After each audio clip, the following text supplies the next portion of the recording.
Hello,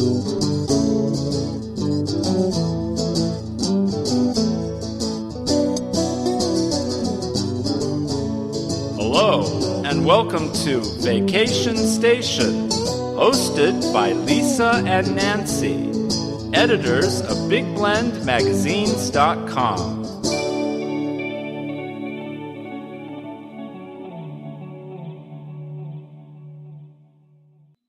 Today on Big Blend Radio, we're going to hear all about summer in beautiful Tulare County in Central California.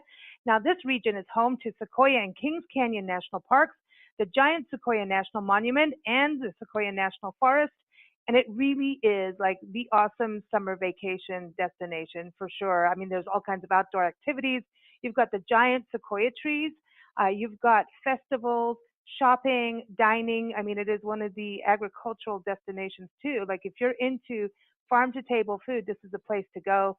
And there's a lot of breweries. There's gateway communities for the parks like Visalia, Three Rivers, Exeter, Tulare, Dinuba, Porterville, Westlake. I mean, there's a lot. There's tons to do. Woodlake, excuse me. I said Westlake, but yeah, Woodlake. Where the gardens are out there. So it's east of Fresno. It's about 4 to 5 hours from the San Francisco Bay Area, 3 to 4 hours from Los Angeles. So easy to get there. And you can go to the website, discoverthesequoias.com. That has your portal to everything there. And you can also keep up with Nancy and I have been covering the region for a number of years on nationalparktraveling.com, as well as in our Parks and Travel magazine. So check that out. And Nancy, it's a beautiful area. People need to go there with their families and go have a good time this summer. And we have some special guests joining us from the Sequoia Tourism Council today to tell us what's happening, what we should know about, so that when you go there, you get to have the ultimate experience. I want to start with Sintia Kawasaki. She is the Public Affairs Officer of Sequoia and Kings Canyon National Parks. Cynthia, how are you? Hi, good to be here. It's good to have you back on. And, last time you were on the show, we had a conversation about the foothills of the park, because when people go through the entrance through Three Rivers, beautiful art community, everybody to go and visit as well. There's beautiful lakes and rivers, obviously. You made us aware of, like, we should have really hung out in the foothills region. And recently I saw some friends go out there, and this was their first time in the park, and they just had this magical time in the foothills, Hospital Rock, everything you talked about. And I'm so jealous, but they saw all these wildflowers and everything. So it seems like you're in full swing over there and getting ready for like a showcase of greenery, flowers, and everything's happening from the foothills all the way to the top of the hill there. Or is it a mountain? You get up to the big trees? Yeah, we're in full bloom. It's gorgeous. All the wildflowers are blooming. So it's perfect time of year to come visit. It's also right before, we're getting into our busy season. So it's a great time of year to come visit. Oh man, I know it does get busy. So one of the things I just wanted to touch on too is that you have a shuttle that takes people from the towns, the gateway communities, that you don't have to drive up there, especially if you're like a little nervous about driving a mountain pass. This is a good way to get up there.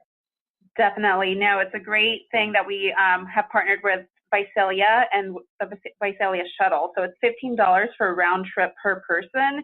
And it's a great deal when you think of the frustrations that you're giving up, and you can just spend some quality time with your family on the drive up. It stops in a few communities on the way up to the park. So there's multiple places where you can catch the shuttle. And then once you're in the park, you don't have to worry about finding parking, which is one of our biggest struggles for the summer. There's not very much parking up in the park. And so once you're up there, there's a whole shuttle system that will take you to our most treasured sites, and it's really easy to navigate. So we definitely recommend people to take that shuttle. Like you can see the General Sherman tree from there, right? When you take the shuttle up, and that's like the world's largest living organism, right? That's right. Yeah. No, you can take a shuttle. It's $15 to go into the park from Visalia up to the park. But if you decide to just drive to the park and you find a parking spot in the park, you can also, there's a free shuttle system within the park. So once you get up to the giant forest area, it's a great idea. If you find a parking spot, keep it, and then just get on a shuttle and don't worry about parking at every different site. Well, that sounds good. Yeah, and this is better for the park too. It's good for the health of the park that people aren't driving around. Yeah, it's a good thing. And I see parks moving more and more towards this, and it's exciting. It gives us an idea also for when we're in the gateway communities to get out and walk. And yeah, it's a healthy thing to do. Our next guest also knows about big trees. Marilee Reese, she's a representative for the Sequoia-National-Forest and Giant Sequoia National Monument, and also the California Land Management. And the thing I want to let everyone know is Kings Canyon, Sequoia National Park, the forest, and also the Giant Sequoia National Monument, they're all connected. So this is just like one huge piece of awesome land with giant trees and rivers and waterfalls and wildflowers and caves and rocks and everything, to canyons to experience. So it's when you go out there, sometimes you don't know what park you're in or what forest, or if you're in the monument, it doesn't matter. It's an amazing experience. But welcome, Marilee. How are you? I'm fine, thank you, and I'm very glad to be here today. Thank you. We're excited because the forest is beautiful, and this is really a place, wouldn't you say, a really good camping destination for families this summer? The Giant Sequoia National Monument and the Sequoia National Forest are great because we have camping for all different kinds of experiences that people are looking for. We start in the north along the Kings River, which is spectacular, one of the deepest canyons in the United States, and people can camp down along the river, and then up along Hume Lake. And the Hume Lake area is beautiful and very popular and has some wonderful developed campgrounds. And then there's also some more remote campgrounds where you can just kind of pull over your camper or your RV, and you just need a campfire permit, and you can camp in what they call dispersed areas. So that's an opportunity as well. We have horse campgrounds for people that want to come up with their horses on what they call the Big Meadows Road. There's corrals, and it's extremely popular for people that want to come up with their horses and camp for the weekend and take day rides up to Buck Rock Lookout and into the Jenny Lakes Wilderness. There's also some horse pack stations that you can take guided rides or an overnight pack trip. So as we move south along the forest, we go from Hume Lake down to the Tule River Canyon, which is a more rugged, and you can see the effects of a wildfire. There was a huge wildfire there last year, and so it's pretty interesting to see how the forest is transforming itself after the wildfire as you drive up the Tule River Canyon. There's some great campgrounds in that area that offer not only campsites, but they have cabins for rent at Wishon Campground, as well as Quaking Aspen. You can rent a cabin, so if you don't really want to sleep on the pine needles, you can sleep in a bed. And then the other opportunity we have is they're called yurts, and they're kind of a cone-shaped structure, a tent, but they also have beds and a wooden platform, and so they're a really fun experience for a family. It's almost like glamping. Yeah, it is like glamping. So that's the wilderness, and but you're comfy. You're comfy. Yeah, you like comfy. Yeah, you choose your pine needles or your bed, but yurts are cool, and I think a lot of people, some people live in them, man. It's cool, and to me, that's a neat experience to go and have. It's a little different, and you don't have to set up a tent. Yeah, because that's the hard part of camping. It's really perfect for people that don't have all the camping gear. They can take clothes and a sleeping bag, and away they go. And and families just love them, and especially single moms, that don't want to have to pull an RV or set up a tent. They just love the fact that they can just walk in and have a real cozy little place to camp. I love that. We have several of those that are near the Trail of the 100 Giants, which is a beautiful trail, paved handicap trail to walk along the giant sequoias. And so there's campgrounds near the giant sequoias where people can camp. And, it's a beautiful area. We love that. We've done that trail. And, speaking of trails, I want to bring our next guest on, Gary Rogers. He's the communications director for the Sequoia Parks Conservancy, an incredible organization that supports the parks. And go to their website, sequoiaparks.org. I also want to give out the website for the Sequoia National Forest and Giant Sequoia National Monument. It's fs.usda.gov/Sequoia. And for the national parks, you go to nps.gov/SEKI. But if you just go to discoverthesequoias.com, everyone's there. So you'll be able to plug in there. So welcome back to the show, Gary. How are you? Thank you. I'm doing really well. It's great to have you back on. And so you support the parks. That's the main mission, and also are involved in regards to activities for visitors coming up, right? That's correct. We run a lot of parks programs inside of the parks, and some of them including, you mentioned Crystal Cave, which will be open May 25th to September 30th. And we have lots of different programs, daytime and nighttime. We have living history programs where a naturalist will take you on a tour and talk about the history of the parks. We have a number of night programs with star viewing and with and without telescopes. We have a new program this year. It's a bat program, so we go on a hike and we identify bats, and we look at bats. Cool. We learn about the ecosystem there. We also run the Crystal Cave, as you mentioned before, and nice. And then this year I wanted to mention we have our Dark Sky Festival. That's September 7th through 9th, and there'll be a lot of activities this year. It's a little bit bigger than last year. I think we have about 15 programs in multiple locations throughout both parks. There'll be star parties, solar viewing. I have some guest speakers, NASA astronaut. We're going to be debuting a film on dark sky and light pollution and healthy dark skies.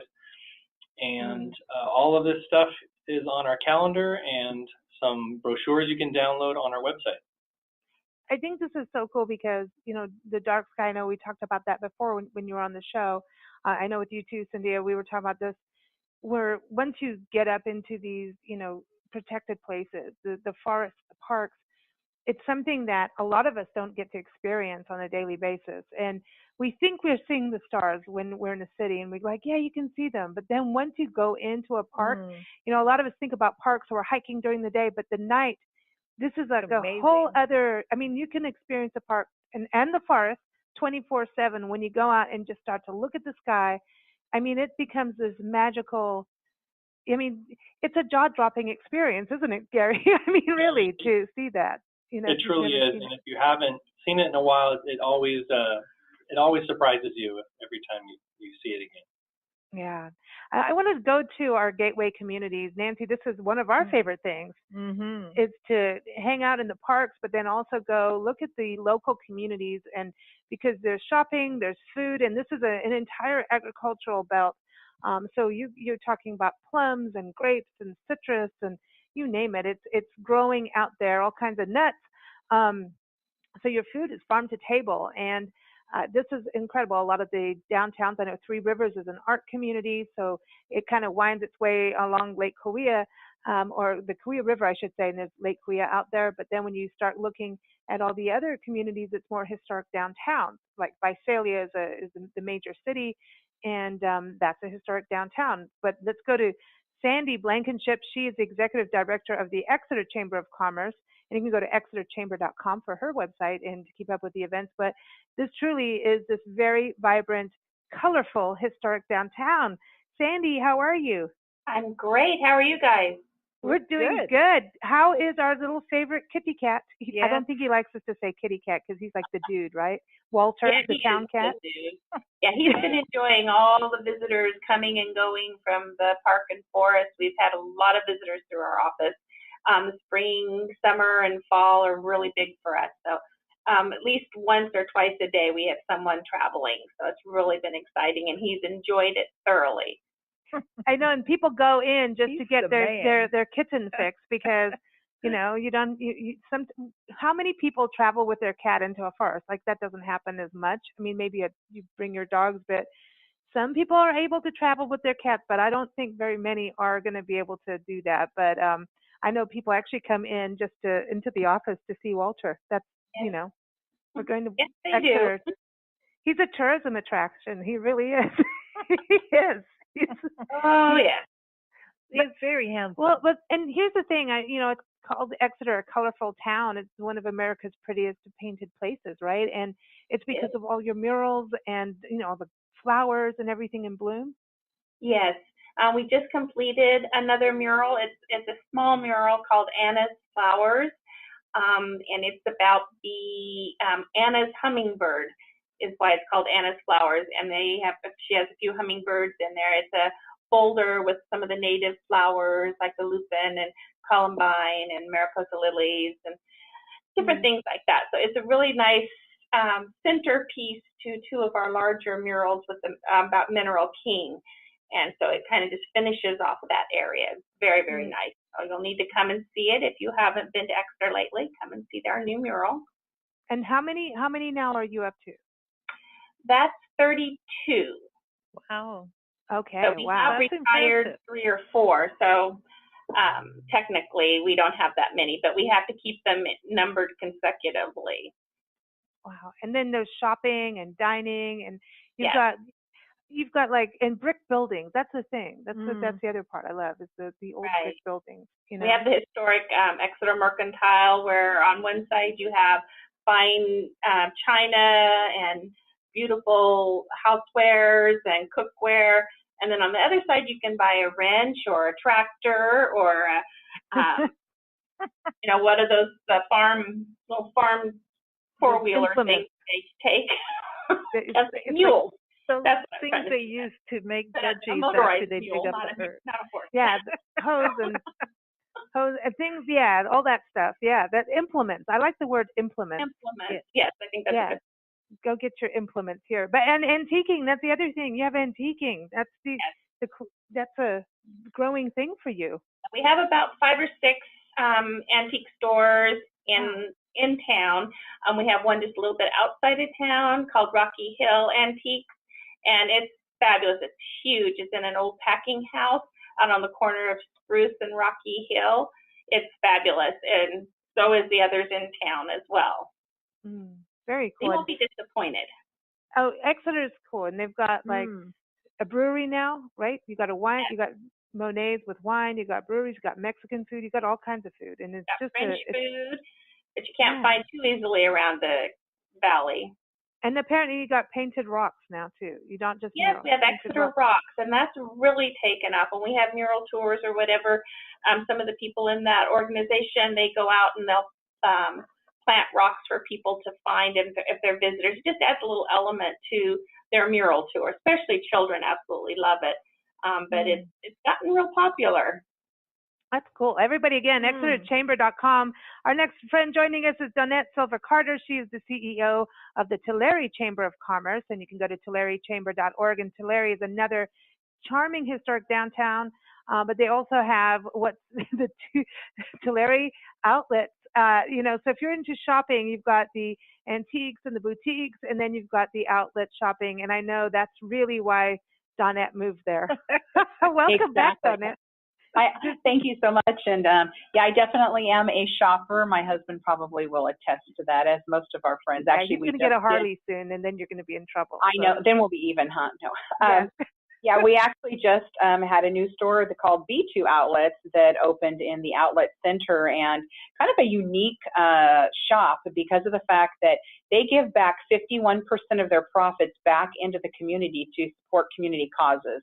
Wow. So it's definitely a place to check out. They are a national company, a smaller type chain, but I really love their concept, and they have all types of things. We did their grand opening and ribbon cutting, and yes, I shopped, but I was working, so it was okay. And so we invite people to come and visit Tulare. Definitely, you will get your shopping fix, everything from your antique and boutique shopping to the outlet shopping. We also are king of the resale shops. So that's definitely a trend repurposing right now. And we have almost 20 stores that you can go and visit for resale. So there are a lot of great treasures to be found in Tulare when you come and do your shopping. And we definitely have the opportunity to meet any shopping need, I think, that you have based on, the variety of things that we have to offer. So, well, Donnette, she knows.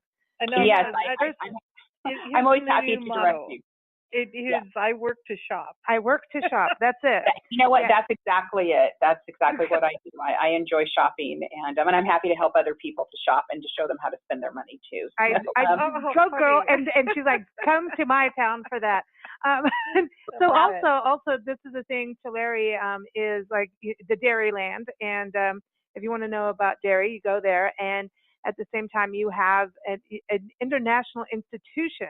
I know the tractor show, and you have tractor shows, and you have the big farm expo, and all kinds of expos that happen at the Agri Center. And this is really a big deal that is a national, like it's nationally known. In fact, we're interviewing a musician that it's on his resume of playing there. He's a Grammy-nominated Billboard charting country musician, Michael Peterson, and he quotes about this, that I was at the International Agriculture Center in Tulare. So it's amazing. Like I just love to see it, and I see it all the time actually on country musicians. It's the big expo that they're performing at, right? Yes, actually, we have World Ag Expo there at the International Agri Center, as you mentioned. It is the largest agricultural equipment show in the world, I mean, literally. And we have over 100,000 guests that converge upon our community in mid-February to visit the show. And then year-round, the International Agri Center has a variety of different types of activities and events. They have equine events. They have various different kinds of community events that are happening there. And they always have the Ag Ventures Learning Center, which is a hands-on learning center.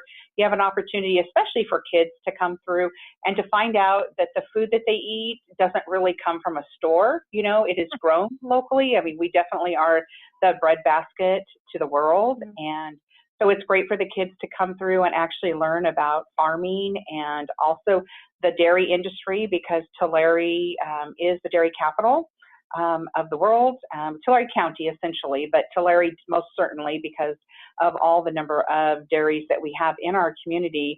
What's exciting too is you take that dairy into the beyond production. So what do you do with the milk afterwards? And we have some great cheese plants in our community, as well as places like Rosa Brothers Milk, where you can actually go in and visit their boutique store that they have that features milk products. You can get just about any flavor of milk you can imagine.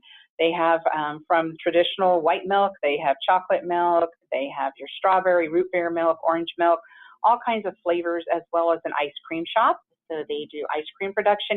And what's really cool about the store too is they feature products from throughout Tulare County and the Sequoia region. So you can come in and you can get your chocolates from Porterville, get your olives from Lindsay, there's olive oils, there's Portuguese sweetbread, all types of different products that really speak to what happens throughout our Tulare County areas. I think it's kind of cool. Most of our communities actually have stores like that, and it's nice to see those available. Ours is just unique because you can get milk there, milk and ice cream. And of course, when you come to Tulare, you can also go look at the Antique Farm Equipment Museum, our Tulare Historical Museum. And then there's something really cool that I really need to focus on.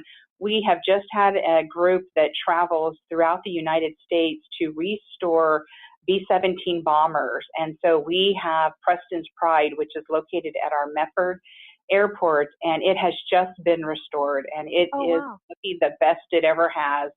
So just a beautiful story behind that beautiful plane.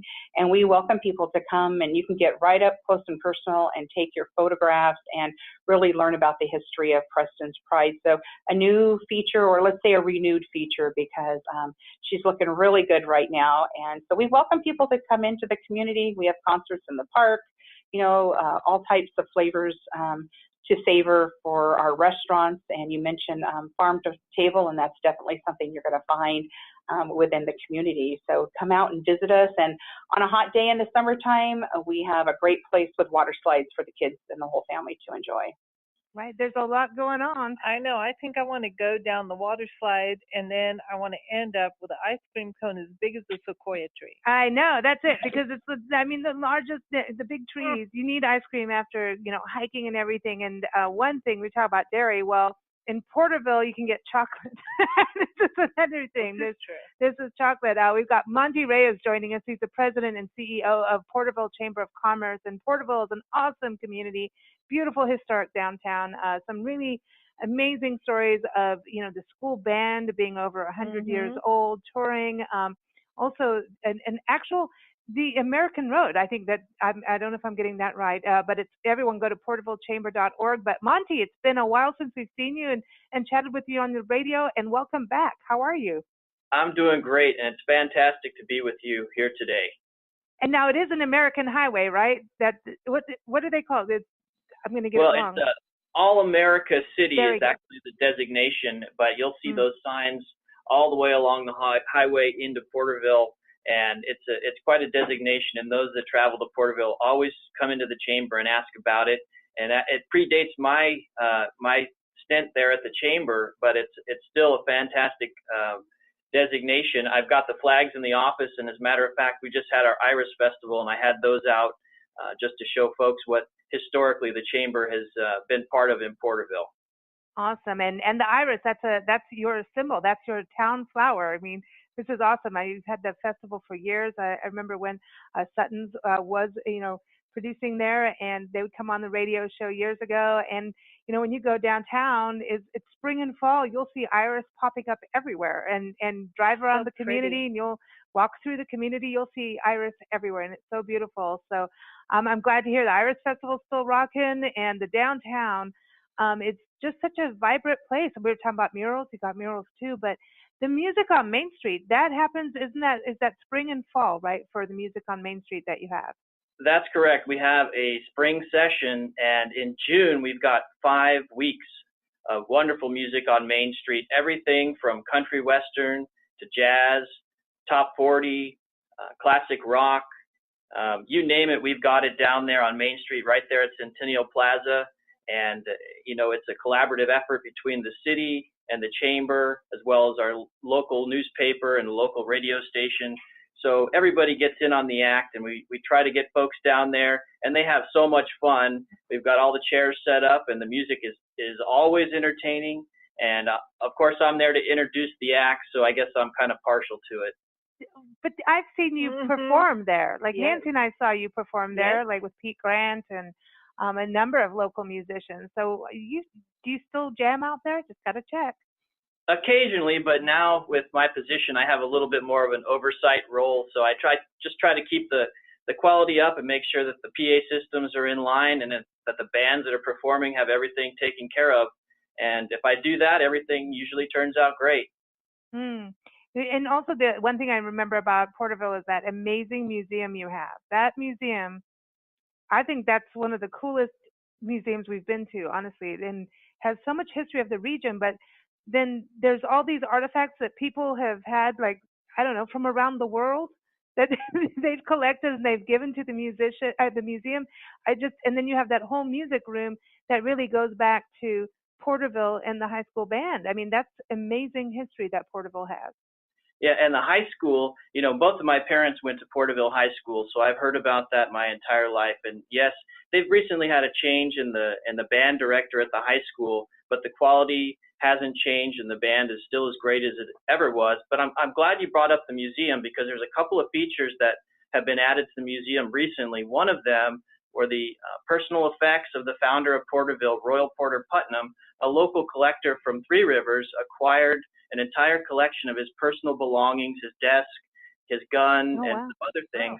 And those are currently on display at the Porterville Historical Museum. As well, the second high school in town, which is Wenatchee High School, is celebrating 50 years of existence this year, and they also had a display at the museum. So you can go down to the Historical Museum and see a really wide range of all the things that have happened in Porterville, and they really know how to put on a great exhibit.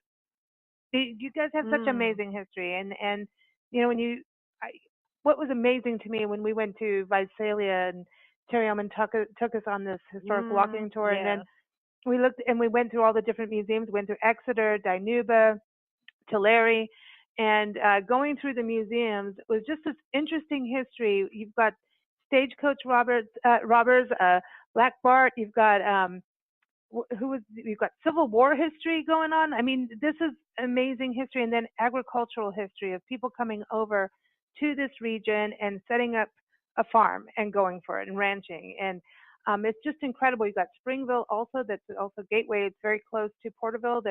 So Monte, for you, it really is that, you're more on the forest side. I know a lot of people will go in to Sequoia and Kings Canyon from Porterville, but Sequoia National Forest is pretty much your back door. That's correct. We get a lot of people traveling through Porterville to head up to the forest, and Porterville, its location is as such that you don't end up there unless you try to get there or try to get to the forest. So when we get people coming through Porterville, we really try to show them everything that there is to offer. But I wanted to mention another thing. On the way up to the forest, before you get to Springville, you'll run into Lake Success, which is a man-made lake that's been there since 1961. And currently, it's got quite a bit of water. I can't say that that's been the case all the time because we've been in a drought, but because we've had some rain this year and they haven't released it for agriculture yet, there's pretty good fishing, and also there's boating, camping, horseback riding, wildlife viewing, and other water sports. So that's a great place to stop on your way up to the forest. There's a lot going on. We've had fun out there. Mm-hmm. I want to go back to the park here with Sintia, the national parks, Sequoia and Kings Canyon National Parks. Again, everyone, the website is nps.gov/SEKI. Sintia, any tips, because people are going to get ready to go hiking? But from what I remember, one of the first things is you go to the visitor centers, whether it's in the foothills or up at the giant forest, right? Wouldn't that be the best place to start? Definitely. You definitely want to start off by coming to the park as early as you can in the morning. Before 9 o'clock would be ideal, because you don't want to wait in line and spend your day there. But definitely, as soon as you get into the park, stop by a visitor center.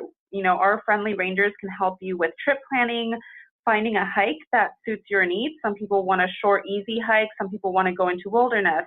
Just making sure that you're well prepared for the hike that you'd like to take on that day, or what sites you should visit, or tips on how to get onto one of the shuttles.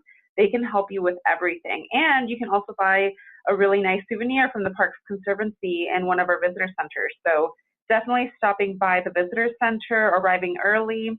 And I don't know if everyone knows, but you can also buy your pass online before you come to the park to save you a little bit more time at the entrance gate. So if you visit yourpassnow.com, there's a limited number of parks that have been added to this program, and you can just buy your pass online, and then they just scan it at the entrance gate. So it speeds up that process and shortens the lines over the summer months. And that's the thing I know, because it is a really popular season for the parks, both Kings Canyon and Sequoia. And that's one thing I wanted to touch on too, is Kings Canyon. That's where the wilderness is, right? When people want to go off and I'm going to trek the wilderness, that's where no cars are allowed, right? This is like total pure wilderness, and there's, hiking trails, but you're off in the wild. You can access wilderness from both parks. The special area in Kings Canyon, the Cedar Grove, that's closed over the winter months. It actually just recently opened up. And so you can, get to the water from there. There's Rhodes End, where that's a really popular destination and starting point for getting up into wilderness. There's Zumwalt Meadow, which is a really pretty meadow where you can do a loop hike and kind of traverse different terrains. That's really popular. There's a lot of really great areas. In Kings Canyon, you can also go to Grant Grove, which has the nation's Christmas tree, one of our giant sequoias. The second largest in our park is there. So yeah, Kings Canyon is a really great destination, and actually visitation has increased dramatically on that side of the park. And also Crescent Meadow. If I don't bring that up, I'm just going to be so sad. I miss that meadow. I love that meadow. Beautiful. I dearly love Crescent Meadow. And this is a time of year where, there's wildflowers and there's water, and birds I just remember every time we go, there's like the same family of deer, that hang out there, and there's babies sometimes, depends on the time of year we've gone, but Crescent Meadow, that's special. That should be its own national treasure. Can I just say that? Because it's just so special. I love that place. People got to go there. That's right off of Giant Forest, right?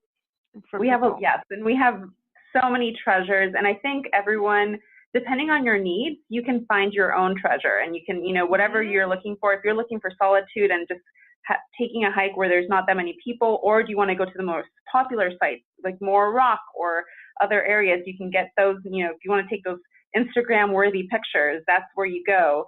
So yeah, stopping by a visitor center is going to help you get to where you want to be, and the destination that's going to meet your needs. And you have camping there too, and also you have a lodge there that people can stay in too, right? And you have to do that way in ahead, right? So camping, what's the best place for people to go to reserve a space? If you visit recreation.gov, that's where you can go ahead and book your camping months in advance. We definitely recommend doing that. We have limited first come, first served campsites, but those do fill up, by Friday at noon. So definitely, getting here early on the weekends to get those first come, first served sites. But I definitely recommend, if you want to find a specific site or you want to plan ahead for bigger groups, go on to recreation.gov. Awesome. And Cool. Seriously, it is a busy season, but if this is your time to go, and that's when you have to go, just go. Do it. Really, all the gateway communities have hotels. Porterville has hotels. Tulare has a lot of hotels.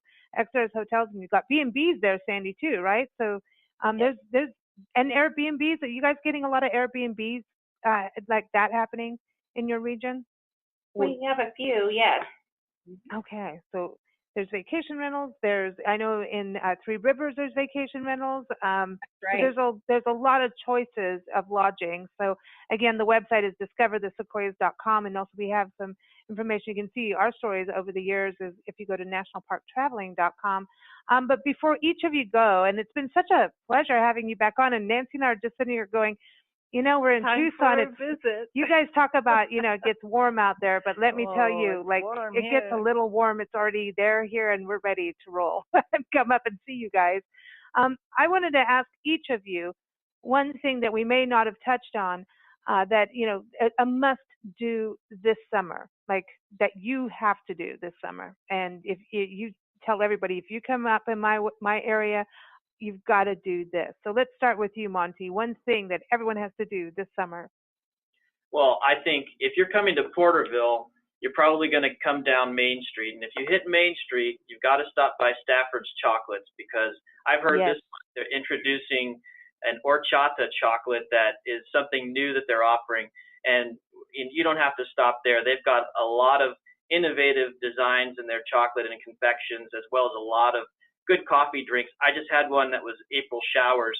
It had green confectioner's chocolate in it. I can't explain it, but you need to go to Stafford's and check that out, because it's a real experience to go into Stafford's Chocolates in Porterville. And have the ooey gooey bar too. Ooey gooey bars. Yeah, yes. I remember the truffles with wine in it. I mean, yeah.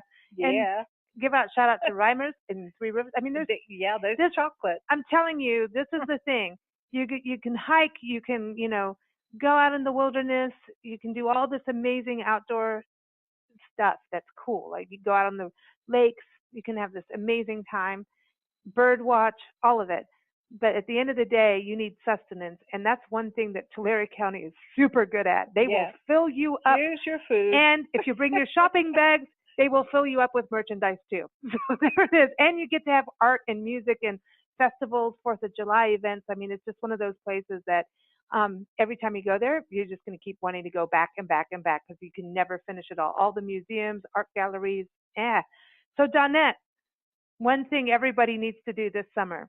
Well, if you're visiting the dairy capital of the world, you definitely need to try the flavored milk. So I'm going to say that the must-do is to go to Top of the Morn in Tulare, or to go to Rosa Brothers, or even better yet, you go to both, because they have different flavors that they offer, and you want to taste all of the flavors that are available, because you'll be amazed at milk is already good, but how good it can really taste when you add all those flavors to it. So just a great way to savor the milk industry and to support that industry in our community.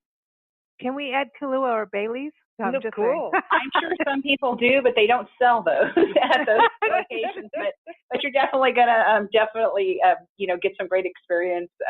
Root beer milk is the bomb. People love it. Yeah, so, all of the different flavors are great. You say root beer, Nancy's I'm there. like, okay. She's there. Yeah. Anything with root Nancy, I'll make sure you get some root beer milk, and you're going to want to try strawberry and orange and chocolate, and they're delicious. I mean, they both do.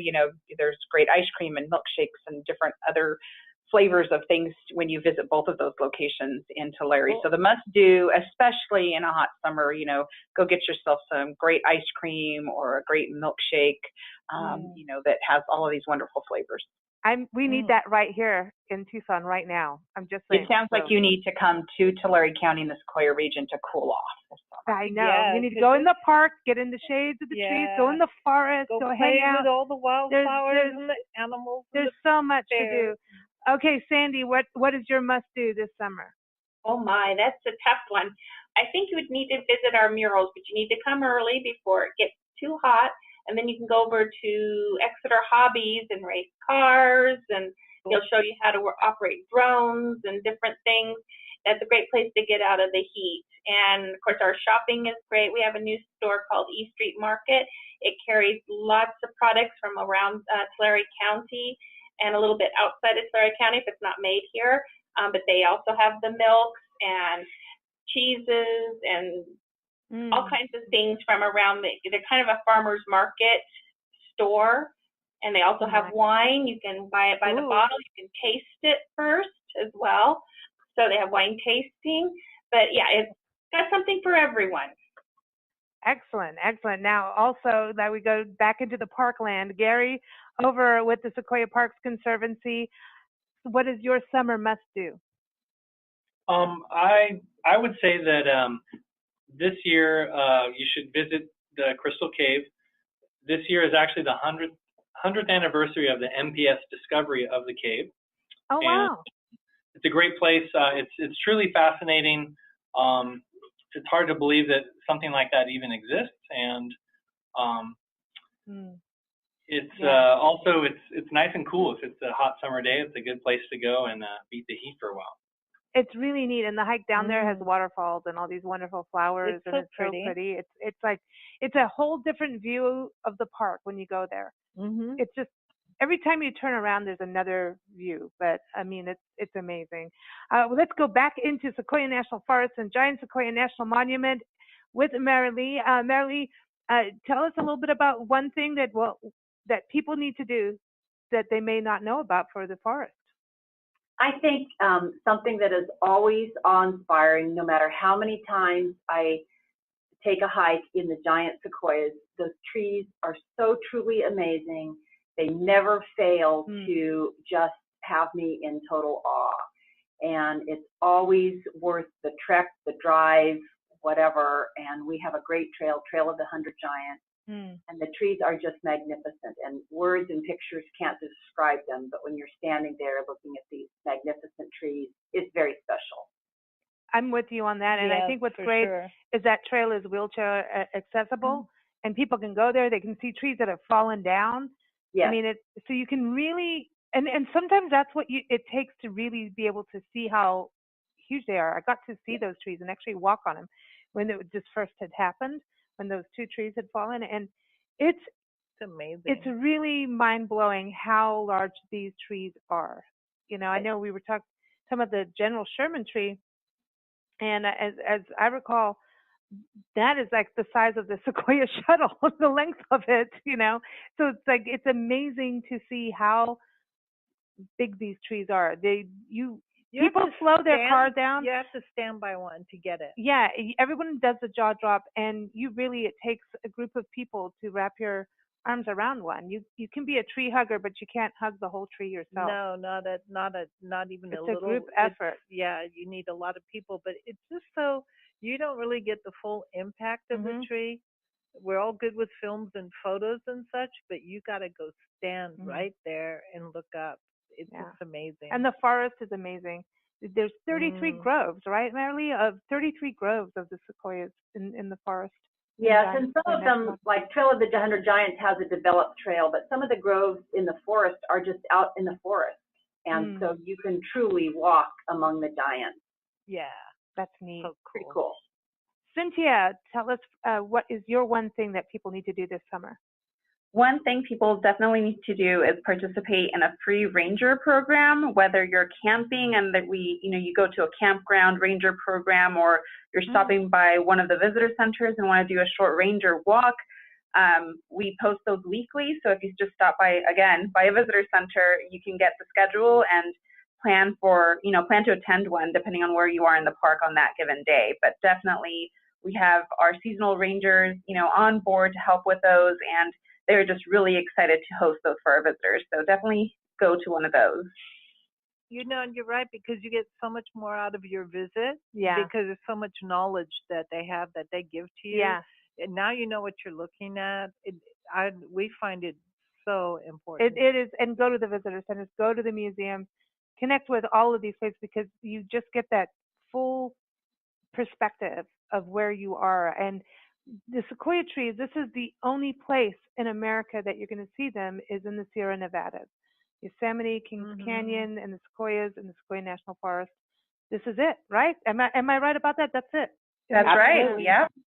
That's it, man. So do it. Do it now, everybody. Go to the sequoias. Go to the website, discoverthesequoias.com. Of course, nationalparktraveling.com. We've got our stories that we've done over the years. And I want to thank all of you for joining us. And also want to tell you we've got a special song because we want everyone to go to California, specifically the sequoias. So we've got to play. Remember that Led Zeppelin song called Going to California? Monte, I know you know, right? I know it. I know. So one of our favorite musicians is Makana. He is one of the top slack key guitar players in Hawaii, and he loves California, plays around California a lot. And he covered this on his album Ripe. And if you go to makanamusic.com, you can see it. And I just want him to go and hang out with you guys in the sequoias. So we want to play this song because it just has that beautiful vibe of getting out into the forest, and just there's just that magical moment of it. Thank you all for joining us. Thank you. Thanks.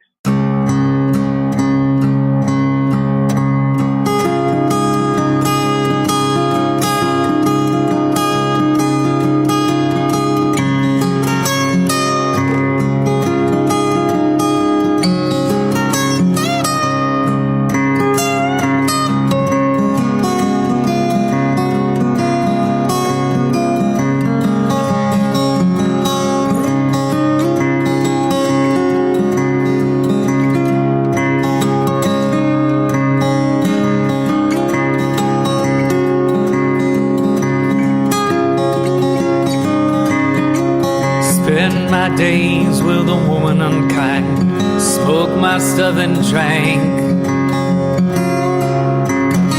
all my wine, made up my mind I'm making a start, going to California with an aching in my heart. Someone told me there's a girl out there with love in her eyes and flowers in her hair.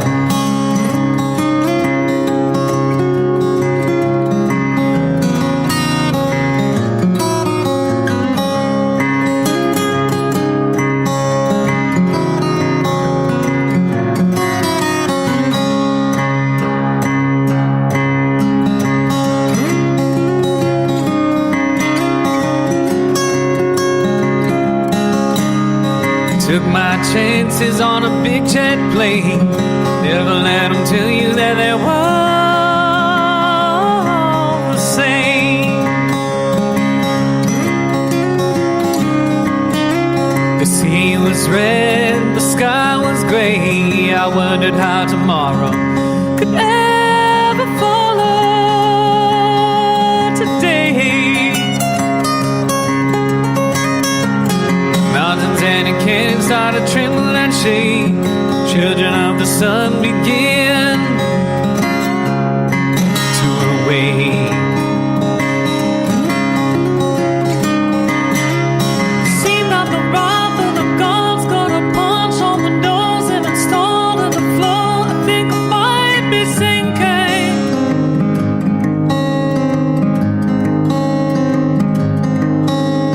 Don't be a line if I reach it in time. Meet you up there with a pop on the shade.